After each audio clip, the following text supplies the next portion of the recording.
Yes. And Trustee Lee. Yes. Carries 4-0. Thank you. All right, moving on to item C, we have Fall Parkway tree purchase and planting. Go ahead. Thank you, Mr. President. I'll be quick. I'm seeking board approval to purchase and have planted 161 new Parkway trees totaling $39,509. This would be 18 different species that have been chosen to keep up with our current standards to diversify our urban forest. If you have any questions, I can answer that at this time. Trustee Marisak, will you scoot over and I was make just, a yeah, I was comment? just going to say, if you all don't mind, I'm just going to, Trustee Youngerman would like to know what's the diameter of the trees that we're going to be using, because that is a question, and it's a legitimate question. All about half-inch diameter. No, I'm just kidding. No, they're in between like 2.5 to 1.5 diameter trees. Okay, same, consistent with what we've been purchasing? Correct. Awesome. I know he's not here, but very excited about that, so. All right, any other questions No. that you or Trustee Youngerman would ask if he was here? Oh, I'm sure he'd ask plenty. Hearing none, I'll entertain a I'm motion. going to go ahead and motion to approve that. Second? Go ahead. Trustee Spurling. Yes. Trustee Lee. Yes. Trustee Marisak. Yes. And Trustee Bond. Yes. That carries 4-0. Thank you. All right, moving on, items for discussion. We have the Greenest Region Compact Review. Go ahead. Thank you. Earlier this year, the village board agreed to participate in the Greenest Regions Compact, and this is a program that promotes sustainability in communities across the Chicagoland area. In your packet tonight, there's a lot of information which boils down to the focus areas of the Greenest Regions Compact, and there are 49 different high-level goals within the compact itself, and these goals fall within 10 different categories, and those 10 categories include climate, economic development, not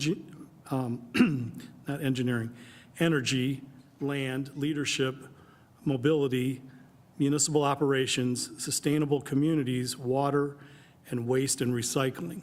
That totals subpoints of 317 different items within these 10 categories that are goals of communities that are part of the compact. Jeff and I have reviewed the 317 items that are listed, and we believe that in one fashion or another, the village has addressed about 130 of these points. So not too bad from a starting standpoint of about a third of, or a little more than a third of what's in the compact itself. And what we've provided you with is a list of those 132 items that have been addressed in one fashion or another, such as naturalized detention basins, soil, open space preservation, solar options in terms of energy for both homes and businesses, and the list goes on of what we have addressed over the years in terms of sustainability items. What we'd like you to take a look at and review is the greater document itself that includes all of the 317 items, and see if there's other areas that you feel that we should address, that we should at least maybe look at a program to address within our municipal codes and how we deal with subdivisions and development. So if you could take a look at that and get back to me if there's other areas that you'd like to see us beef up in terms of how we deal with being a community that participates this in an earnest fashion. So that's where we're at. We're going to continue to update you on improvements that we make to our overall codes and policies, and be happy to take any input. Awesome, thank you.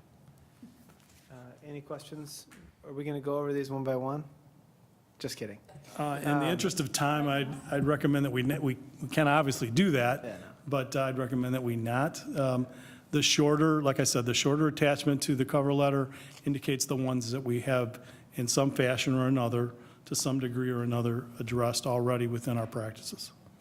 And I think that was consistent with kind of what we thought when we agreed to participate in this voluntary program, is that we do a lot of this already. We don't call it, Greenish Region stuff, but reality is we've been doing and employing a lot of these characteristics for years. What I would like to do over the next several months is to see which ones staff and the board feel like there is some low-hanging fruit that with little effort or minimal effort, we could realize in our area. One example that I had thought of, I don't think there is a single electric charging station in all of Kendall County. I'm glad you brought that up, because that is one of the ones that we want to bring forward to the board as well, that we feel that we can address. There's actually a program in Kane County now that actually Jared's going to go to a seminar on later this week on how we could have a charging station within the village. Awesome. So that's one of the what we Yeah. feel might be low-hanging fruit that we could tackle. Yeah, and it might be, yeah, so at any rate, I think that we'll get some ideas from this of things we can do to help kind of get over the hump on some things. So with that, if you have any questions, pass those along to Rich and we'll proceed. So we're kind of go through this list, and the ones that aren't yeses, look at them and see. Correct. If we Yeah. think that some of those might be, okay. Look at the framework plan, and you'll see all of the 300 that are listed, okay? Okay. And Thank the next time Matt asks you a question like that, the answer is just no. You don't have to explain it. Yeah. Just, are we going to go through them about, no. All right.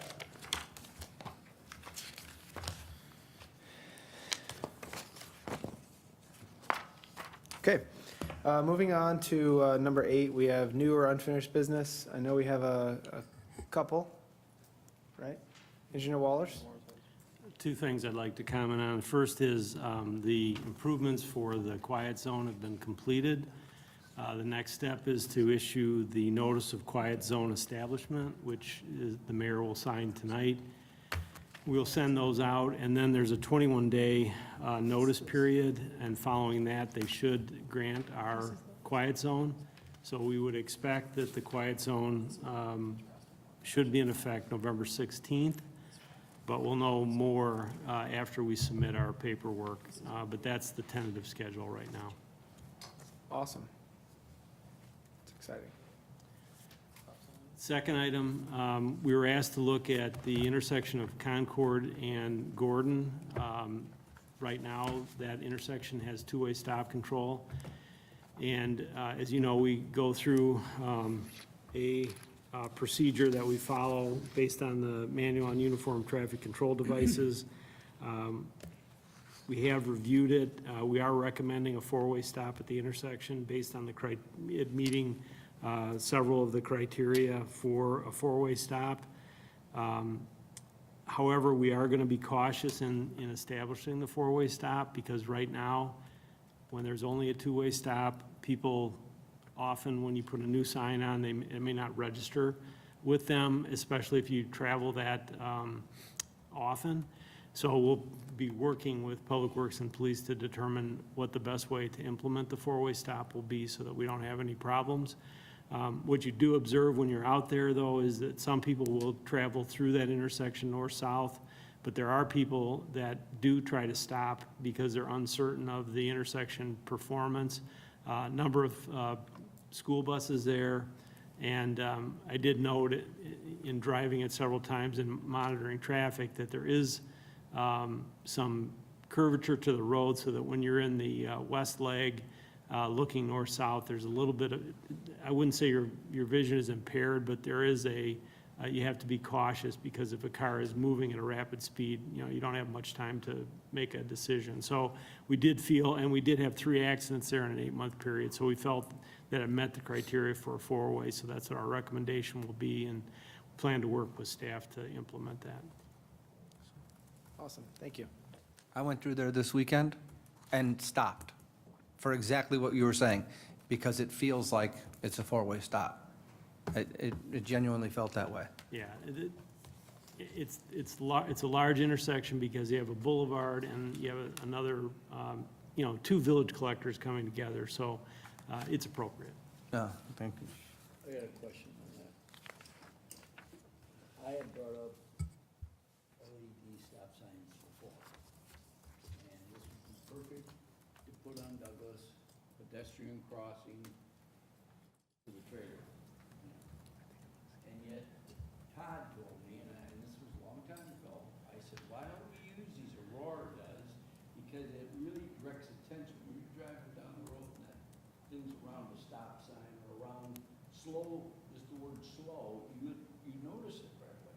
He said they were so expensive, thousands of dollars, $4,000 or $5,000, and we couldn't afford them. And that's where it ended. But all of a sudden now, out here you can have them. So what is the cost on these? And I think they're great, and I think if we put one here, we should put more in other cases, because it definitely catches people's eye. So couple, Other towns use them, but I was told we were so the cheap. I think Rick will have to help me out on cost, but just to be clear, on this particular stop sign, we're not talking about push button actuation or anything like that. This would be where the sign has a perimeter of LED lighting just to draw attention to it. It'll likely be, over a period of time, we will remove that lighting and go back to a standard stop sign once we've established the pattern. Now, the pedestrian crossings are a different animal, and we'd be happy to look at it and price them and talk about it, depending on the location. The one thing, though, a couple things, people do over time get used to traveling and will not pay as close attention as you might hope for those crossing signs. And I know that there are other locations where you cannot put your confidence that traffic will stop just because you have a flashing light or a stop sign or a pedestrian stop there, because not all traffic will. And so you don't want to have people have too much reliance on that traffic control device. So we need to be careful even if we put those mid-block, because people just don't always pay attention. So I think we can look at it, we can look at the cost, bring it back for discussion. There may be opportunities where that makes some sense, but we still got to make sure that people understand that they have to take responsibility themselves and, make sure that those cars are going to stop before they step out. Well, these we even talked about what do you call it? Solar power, yeah. Power on it too, so. Yeah, and the costs have, in fairness to Todd, I mean, these costs continue to go down, so it may have been at the time you asked it, it may have been more expensive. Plus, if you're gonna do the button control, that's a little more expensive than I think what we're envisioning for the stop sign at Gordon and Concord. That's exactly what I was going to say, too. I mean, the LED technology has drastically reduced in price on whether light bulbs or a lot of these specialty things as well. We had just talked amongst the public works staff today about getting some prices for the border LED signs and things like that. So I can, bring it to Jeff's attention, or we can even do it in a weekly updates on if we get some pricing in the near future here. And so you guys are aware of that. And just to be clear, there's other ways to call attention to the change. So if this doesn't prove to be cost-effective, we may not use it as just a recommendation. But in other jurisdictions, I've seen where they've put out, stop-ahead flagging, Flags. and there's other ways you can draw attention. My point really was, we want to make sure we draw attention to it, because at the beginning, people that have gone this way to work every day for 5 years aren't going to be expecting that stop sign. That's the thing, and that's human nature. So we just want to make sure that they see that there's something new coming up so that they stop, Not to make light of it, but I saw in an ad once where it was a stream of water that came down and a projector put a stop over the whole crossing, so you literally couldn't drive through it, otherwise you'd hit it. And you couldn't see past it. We're not going to do that. All right, so anything else? It was awesome. I'm going to send you the link. It does not sound like it was very green or water conservation. It was a small amount of water. All right, anything else? Nothing else? No, I always gotta, I'm not going to go I've- with nonsense. I finally Okay. have some nonsense to add. I just have one. Since we last met, the PD hosted the Halloween safety event. Again, Chief, hats off to the officers and Sergeant Palco and Ada, who do the lion's share of the work and the heavy lifting on it. And just the amount of officers that I saw there this year participating in meetings beforehand, helping set up, helping come back and clean up, being there in costume was really more than I've seen in the past. So I'd like to just pass it along to the team there. That it was really nice and impactful. It was cold that day, and there was a lot of people that still came out. It was really, I was afraid that it was going to be really low turnout, especially being in the new location and the weather. And there was a lot of people that came out, and a lot of real positive comments about the police department and the community for hosting the event. So thank you for that. Two It items, was awesome. Mayor. Go ahead. Within the last few days, courtesy of the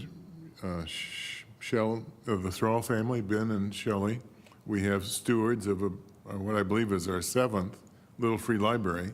It's placed in Seasons Ridge and the Parkland area there, and that's exciting. That area needed a Little Free Library. It's a beautiful one. It's a 2-story red schoolhouse-type looking library. That's awesome. And secondly, I wanted to just mention the Halloween decorations contest. We had nearly double the participation this year as we did the first year. And those winners are now posted on the village website, and families may want to take their families for a tour and look at some of the beautiful work people have done. Awesome. And I was fortunate enough with my family to help out with the judging, and that comment about most of the houses I went to and presented them with their sign and their letter were asking when the list gets published, because they make it an annual event for their family to get in the car and they drive around the entire town to see all of the different decorations. And it was really, really nice to see the turnout this year, and very well organized, I will say, this year. As far as the passing out of the signs and the maps and the way everything was presented for us, it was, as going out and judging, it was really quick and to the point, and we got it done quickly. So thanks you to Rick and Kathy for putting that all together. Picked a horrible time to yawn. Okay. Next village board meeting is November 13th. In light of the hour, I would like to postpone our executive session discussion for 2 weeks till the next meeting, if that's right with the board. Awesome. And so with that, I'll entertain a motion to adjourn. Second. Go ahead.